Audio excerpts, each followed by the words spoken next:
भ्रष्टाचार विधायक को हटाना जरूरी है।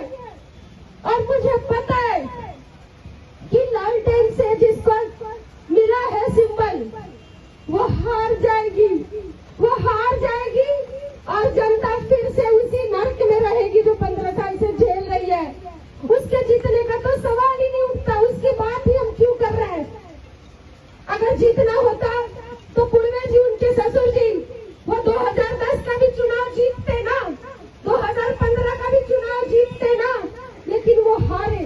2010 का भी चुनाव परिहार विधानसभा का रामचंद्र पूर्वे जी हारे, 2015 का भी चुनाव वो हारे, क्योंकि जब सोनबरसा विधानसभा था तो कुछ जाति समीकरण के कारण वो विधायक बने, लेकिन जब परिहार विधानसभा हुआ, कई पंचायत कट जाने के बाद उनका जीतना असंभव था और असंभव है, वो नहीं जीत सकते।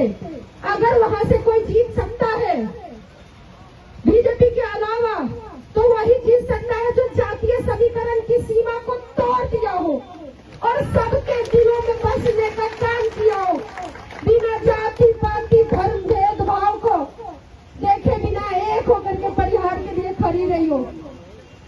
रितु आज अगर